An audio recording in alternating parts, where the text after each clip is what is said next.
Gostaria de, neste momento, saudar a todos com a bendita paz do Senhor Jesus, agradecendo a Deus pela oportunidade de estarmos aqui, trazendo uma palavra da parte dele ao teu coração. Também mandando a saudação ao nosso muito digno pastor presidente, o pastor Ailton José Alves, e agradecendo a ele e a todo o santo ministério pela oportunidade a nós conferida de estarmos aqui, neste momento, trazendo uma palavra ao coração de cada um que está ligado nesta programação. Eu queria convidar a você que está em casa, no seu trabalho, no hospital, aonde você estiver, e está de posse de um exemplar da Bíblia Sagrada, a nos acompanhar na leitura neste momento. Com certeza Deus ele tem uma palavra ao teu coração. Abra sua Bíblia e nos acompanhe. Para esta reflexão, foi escolhido o capítulo de número 2 da primeira carta do apóstolo Paulo, escrita aos Coríntios, versículos de número 7 ao versículo de número 9. Abra sua Bíblia e nos acompanhe. Primeira carta de Paulo aos Coríntios, capítulo 2, versículos 7 ao 9. Diz assim a palavra de Deus: mas falamos a sabedoria de Deus, oculta em mistério, a qual Deus ordenou antes dos séculos para nossa glória, a qual nenhum dos príncipes deste mundo conheceu, porque se a conhecessem, nunca crucificariam ao Senhor da glória. Mas como está escrito, as coisas que o olho não viu, e o ouvido não ouviu, e não subiram ao coração do homem, são as que Deus preparou para os que o amam. O tema desta reflexão neste dia é: vale a pena amar a Deus. Eu repito para você, vale a pena amar a Deus. O texto que nós lemos em apreço no capítulo 2 da primeira carta de Paulo aos Coríntios, ele está abordando acerca da salvação, acerca da revelação da salvação.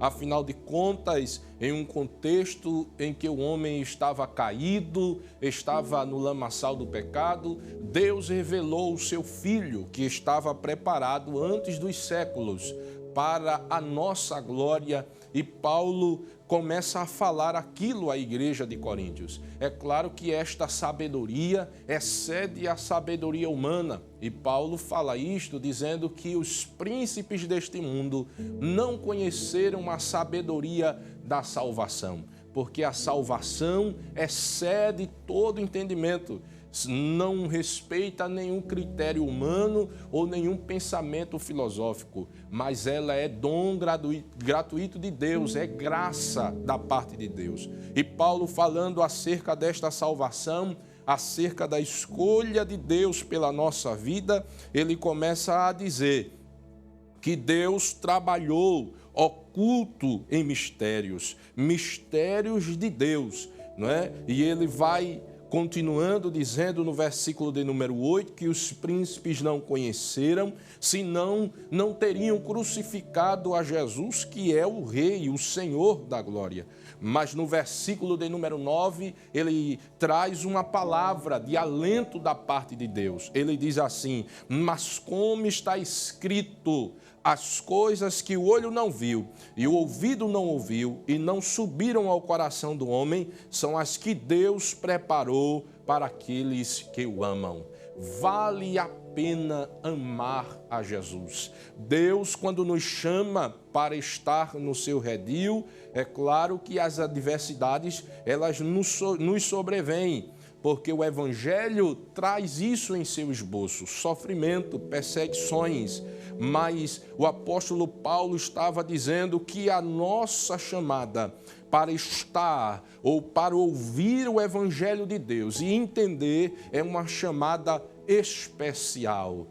Há quantos que às vezes têm muita inteligência, muito conhecimento, mas não consegue compreender os rudimentos elementares da salvação, porque a salvação não é para todos, não é? Nem todos alcançam o entendimento da revelação de Cristo. É claro que ele veio para todos, mas nem todos conseguem compreender, porque a mente está fechada pelo pecado. O adversário cegou o entendimento para que eles não consigam compreender. Mas se você recebeu a revelação e entende que é pecador e que Cristo, Ele é o governador de todas as coisas e que Ele é o teu Salvador, se alegre nele, porque isto é uma riqueza descomunal e está acima de todo entendimento humano. Os príncipes não conheceram, mas Jesus fez com que você entenda o mistério do seu evangelho. Paulo continua falando no capítulo 2, dizendo no versículo de número 10, que Deus revelou esses mistérios para nós pelo seu Espírito Santo. E ele diz que o Espírito é aquele que penetra todas as coisas, ainda as profundezas de Deus. Veja a profundidade daquilo que Deus está falando com você. Talvez você esteja em casa e as lágrimas estão correndo nos teus olhos. Isto é manifestação do Espírito Santo. Quem convence o homem do pecado e do juízo é o Espírito Santo. E a Bíblia nos ensina que quando nós ouvirmos a voz do Espírito Santo, não devemos endurecer o nosso coração, mas dar ouvidos àquele que está falando conosco. Mas eu queria recobrar o tema desta reflexão. Vale a pena amar a Deus. A Bíblia nos traz a história de um homem, um apóstolo, que me chama a atenção. No livro de João, no capítulo de número 1, nós encontramos o início da história deste grande apóstolo. E o nome dele era João. A partir do versículo 35, a Bíblia começa a relatar no Evangelho de João, né, o Evangelho que leva o seu próprio nome, apesar de que ele apagou o seu nome, apenas mencionando o nome do seu companheiro, mas os estudiosos afirmam que se tratava dele mesmo, né? E ele conheceu a Jesus pregando às margens do Rio Jordão. Ele viu João Batista dar testemunho acerca de Cristo, como sendo ele o Cordeiro de Deus, e aquilo tocou o coração daquele jovem. Ele que era muito novo de idade, conforme a cultura bíblica nos ensina, e ele abraçou aquela fé, não é? Ele não tinha perspectiva de muita coisa, mas ele abraçou porque o Espírito Santo tocou o coração dele.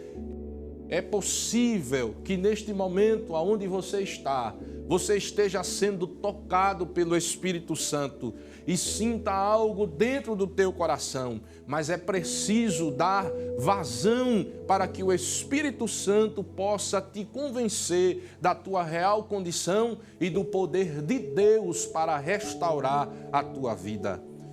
E o texto continua, não é? No capítulo 1 do Evangelho de João, falando acerca desta conversão. João foi atrás de Jesus e ele recebeu os primeiros ensinos e ele abraçou a fé.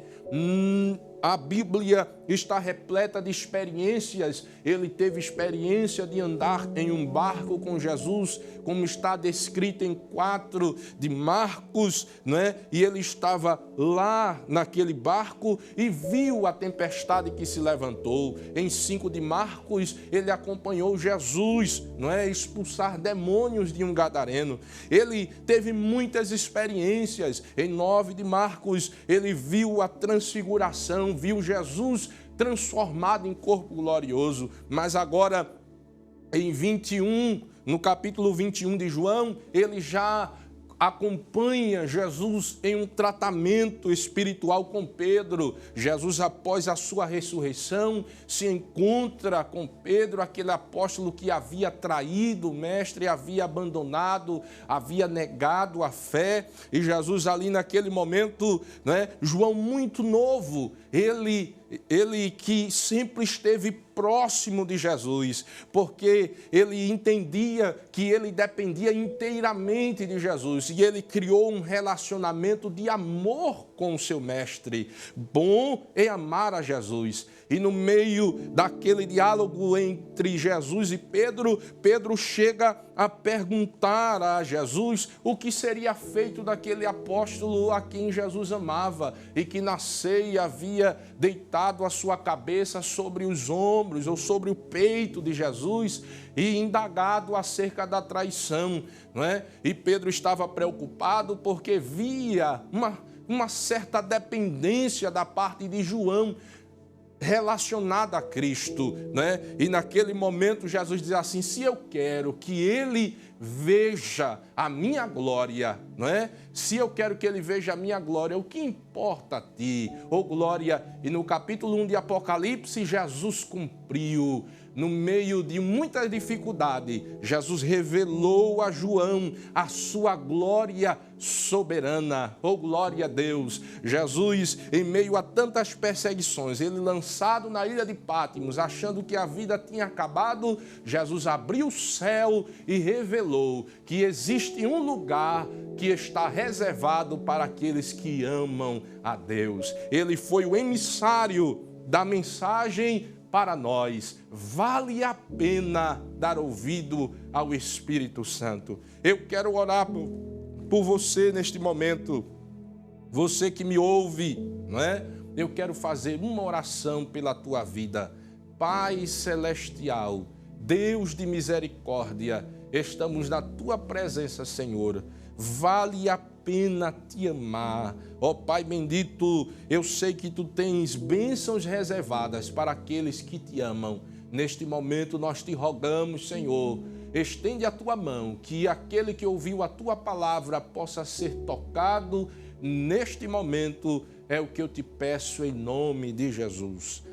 Meu amigo, você que foi alcançado pela palavra de Deus e deu ouvido, procure um templo da nossa Igreja Assembleia de Deus do estado de Pernambuco e confesse Jesus como teu Salvador. Com certeza será abraçado tanto por ele como pela Igreja amada do nosso Mestre. Fique na paz de Deus e que Deus continue abençoando a todos em nome de Jesus.